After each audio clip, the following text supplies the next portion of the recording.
going on YouTube? It's your girl Melanie. Yeah, so this is just random shiznit. First of all, did you hear about T.I.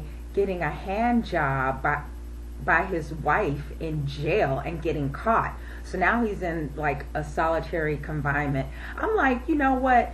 I know that, okay, that's not right. But I mean, she gets in for trying to help her husband. I'm sorry. They were kind of bold, doing it in wherever they was doing it with the rest of the prisoners and the other visitors. But that was, she gets in for that, trying to help her man out. Was it the smartest thing they could have done? I don't think so. But was it real hood like and straight up cool as hell? To me, yeah, that was real righteous. But I'm like, how did he wasn't there a mess, and how did they work that out? Okay, the next thing is this man got beat up on the at a train station. I forget what city it's in, but he was beat up by an 11 and 12-year-old boy and girl. And you should see the video. I mean, it's like, is it even legal to like fight back an 11 or a 12-year-old? I mean, it's like, would you get in trouble for that? I mean, would a grown man get in trouble for fighting them back, even though they instigated the fight and they were the aggressor? I don't know, but I don't know what I would do in that situation. It's like he kept telling them to stop. He kept saying, stop doing this to me, get off of me. He kept walking away from them. They kept following him, and he just got beat up. And people were standing around and they weren't even doing anything. It's like, oh man, that is like so scandalous. So, it's like, what do you do in that situation? I would love to hear some input from you guys on that. Also, what about the real-time crime fighters? Excuse me. There's this guy named Phoenix and 8 of his friends who are literally fighting crime on the streets. They carry a stun gun, they wear a bulletproof vest, they wear outfits to disguise who they are. And this is kind of like, isn't this kind of like from the Kick-Ass movie, where people become, on street real-time vigilantes.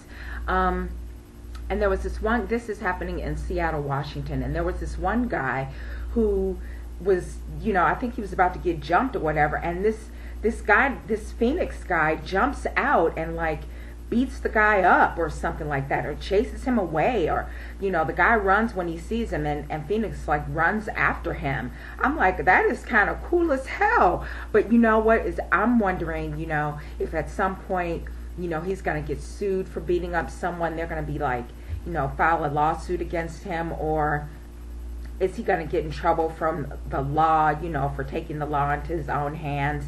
I just hope that nothing negative happens as a result of that. But what do you think of that? I mean, if a real-life vigilante jumped out, and this guy said that he told his friends that a superhero, like, saved him, and they were like, oh, man, you must have been drunk or something.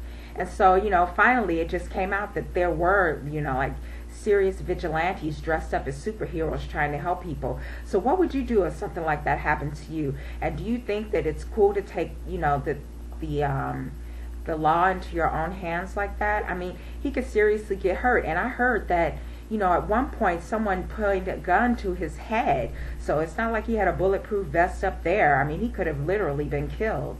So what do you think about that?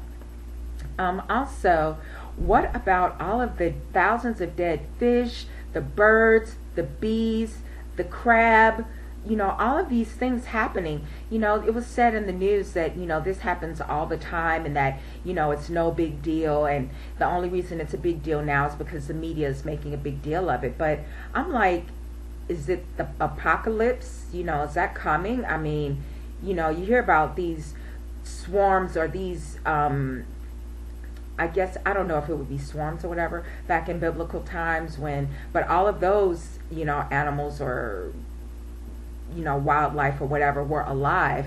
But now, it's just like a sign that, the 2012,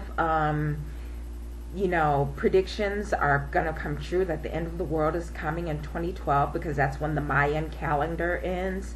I don't know. That's just so strange that all of this stuff is happening. And if it did always happen before, why didn't they tell us if it wasn't a big deal? And why are they hiding it from us? And thank God the media is, sharing this with us. I mean, this may be something that we need to know, what else? Oh, the whole Ted Williams thing, and I'll end with this. Isn't it like the coolest thing that he is like totally, gone from rags to riches, basically, from homeless to like having a serious, great job. They say he got a job with the Cleveland Cavaliers and he got a home. I hope that, with this new home, he takes care of all those kids he has. And hats off to the woman who's been taking care of his kids, especially the one who is not the kid's mother, but she's still taking care of him. I just think that is cool as hell, and she should get kudos for that. I mean, she should get in the news and get a pat on the back for that. But from what I understand, he has a lot of kids, so hopefully he'll take all of those kids in, and take care of them with that, Cleveland Cavaliers salary. And how much clean time does he have? And I'll just leave that at that. I know that, the common belief is that he has 2 years clean, but I heard somewhere that he has a different amount. So I don't know. We'll leave that at that. And I just hope to God that this continues to be a rags to riches story that is, positive, and I don't want to say ends on a good note, but, stays positive. I mean, I hope that he can handle all the fame and fortune that's coming his way. I wish him all the best. I am got my fingers crossed, and I'm praying for old boy, because this is this never happens. You never hear something like this. And thank God he kept his great attitude and his voice, and he kept, promoting himself, even in, his despair, and living on the street and all of that. Thank God he, God gave him a golden opportunity, and he seized it. And he didn't know that it was going to be that kind of opportunity, but it ended up being that way.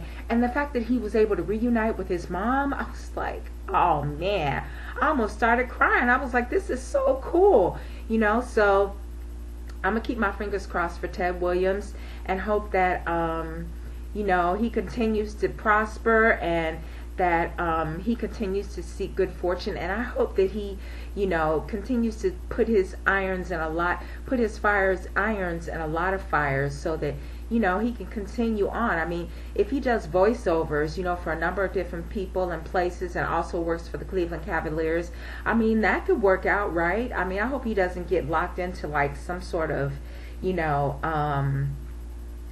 contract where he can only work for one person.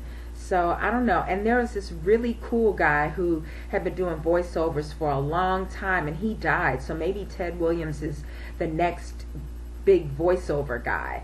So I don't know. That's it. Let me know what you think. Weigh in, and I'll see you in the next video. Bye.